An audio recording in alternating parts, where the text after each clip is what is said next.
네, 오는 19일 설 연휴가 끝나자마자죠. 오는 19일에 윤석열 전 대통령의 내란 혐의 1심 선고가 예정돼 있습니다. 뭐 중형이 선고될 것 아니다, 무죄다, 아니면은 공소 기각이 될 것이다, 이런 여러 가지 시나리오들이 나오고 있는데 여러분들 좀 어떻게 보고 계세요? 어떤 시나리오가 가장 가능성 있다고 보십니까? 사실 이제 제가 뭐 지난번에 살짝 말씀을 드린 적이 있었는데, 이제 뭐 계엄에 관해서는 뭐 불법적인 요소가 있고 이제 절차를 따르지 않은 문제들, 또 계엄을 선포할 만한 요건이 충족이 됐었던 것이냐에 대해서는 조금 이견이 있을 수는 있으나 어쨌든 결과적으로 계엄은 잘못되었다라고 지금 우리가 어느 정도 인정하는 상황인 것 같습니다. 물론 계엄을 왜 하게 됐느냐에 대해서는 또 논란의 여지가 있지만 그 부분은 정치적인 문제인 것이고요.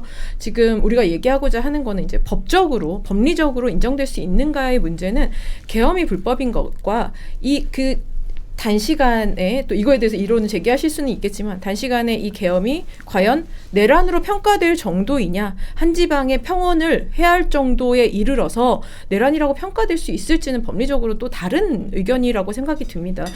물론 이제 재판부에서 부담도 많이 느낄 것이고요. 결과가 나오면 어느 쪽이든 어느 쪽으로 결론을 내시던 비난을 많이 받으실 거라고 생각합니다만, 그냥 저는 제 정치적인 견해와 누구를 지지하고 무엇을 잘했다 잘못했다 이런 걸 따지기에 앞서서 법리적으로만 본다면, 제가 배웠던 법리로만 본다면 내란은 성립되기가 좀 어려운 게 아닌가.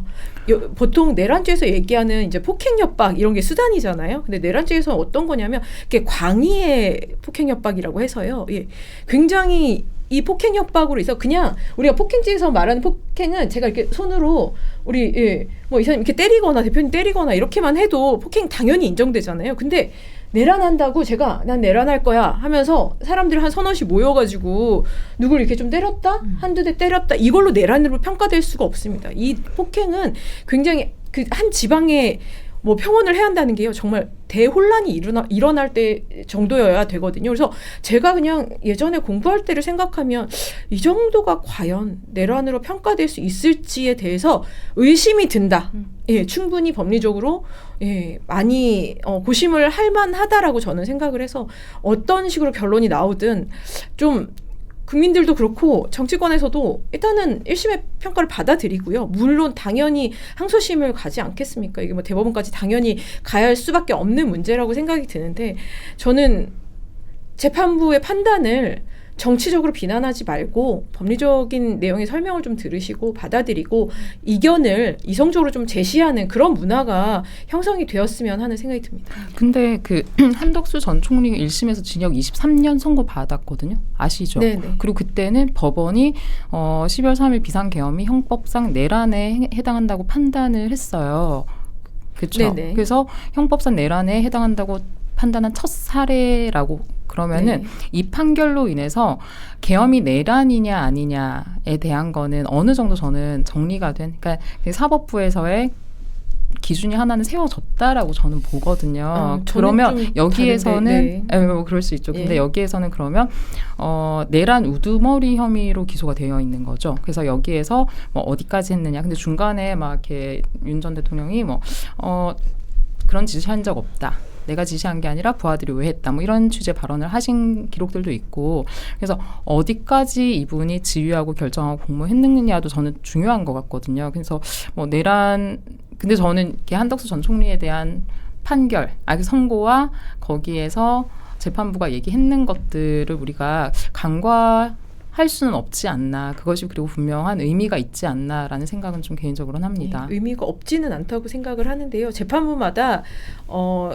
타 재판부에서 유사 사안에 대해서 판단한 것을 참고하시기는 할 거예요. 그런데 상이하지는 않거든요. 상이하지 않기 때문에 법관의 양심에 따라서 판단을 하실 수밖에 없을 겁니다. 다른 결과도 나올 가능성이 아주 없다고 보기는 어렵고, 결국에 만약에 판결마다 이제 결론이 혹시라도 달라지게 된다면 결국엔 대법원에 가서 최종적으로 법리적인 논리들이 정립되는 상황이 될 수도 있다는 생각이 듭니다. 네, 저는 뭐 결과는 그렇다. 어떻게 나오든 뭐 무기징역 이하로 낮춰지기가 어렵지 않을까, 그런 예측을 조심스럽게 해보는데, 그것과 별개로 윤석열 대통령께서 이번에는 당을 위한 메시지를 좀 내주면 좋겠어요. 이번에는 그게 본인을 위한 일이기도 하거든요. 계속 뭐 하느님께 기도한다, 뭐 잘 지내고 있다, 뭐 이런 식으로 메시지를 보내고 하면서 더 신도들을 자극하는 그런 말씀을 주로 하셨는데, 그런 것 말고 나를 잊고 뭐 지금의 당 대표를 믿고 한번 나가봐라, 이런 식으로 메시지를 내주신다든지 이런 류의 말을 했을 때 그 진짜 윤어게인이 가능할지 안 할지는 모르겠지만 진짜 그걸 바라시니까 윤어게인을 주창하시는 분들이 지금 장동혁 대표를 옹호하고 있는 거 아니에요. 진짜 만약에 윤어게인을 바라신다면은 장동혁 대표를 밀어주는 것이야말로, 그래서 지선을 조금이라도 더 좋은 환경에서 만들어내고, 왜 우리가 막 쫓아다니면서 욕하고 이러는 거, 팬덤 문화 이런 형태가 아주 질 나쁘게 고착화되어 있는 형태가 지금, 저는 죄송합니다만 윤어게인에 해당되시는 분들이 그렇다고 봐요. 이거를 조금 더 좀 순화를 시켜서 그냥 막 다른 사람들을 욕하고 따라가가지고 뭐 댓글 달고 이런 조직 말고 진짜 건강하게 정치판을 만들어낼 수 있는 그런 환경으로 좀 만들어 주실 수가 없냐. 그거에 대해서 첫 번째 메시지는 윤석열 대통령님이 그 구형하는 그날, 자기는 어차피 뭐 사형이든 무기징역이든 둘 중에 하나라고 보통 사람들이 보고 있는데, 그것과는 별개로 나를 잊고 지금 이제 국민의힘이 올바른 방향으로 나갈 수 있게 장동혁을 밀어라, 이런 식의 메시지를 내준다면 거기를 지지하시는 많은 분들이 조금은 이성적으로 당을 더 건강하게 만드는데 큰 역할을 해주시지 않을까? 좀 그렇게 생각해요. 저는 좀 뭐 아쉬워요. 지금도 충분히 다들 이성적으로 좀 생각하고 있다라고 보고 있기 때문에. 지금도? 예.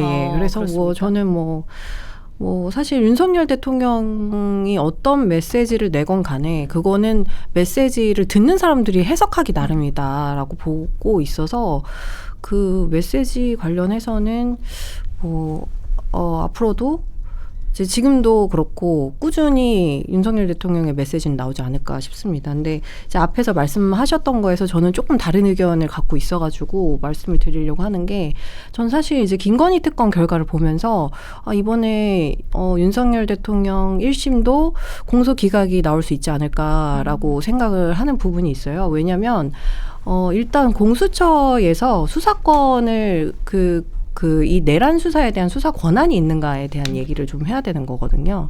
그렇게 되다 보면은 결국에는 공수처 법에 내란을 수사할 수 있는 명시가 되어 있는 게 아무것도 없어요. 그렇기 때문에 저는 결국에는 이번 1심도 윤석열 대통령에 대한 공소 기각이 내려지지 않을까라고 조심스럽게 예측을 해봅니다. 네, 오는 19일 판결에서 또 어떤 메시지가 나올지, 그리고 어떤 법리적으로 판결이 나올지, 이건 좀 지켜봐야 할 것 같습니다.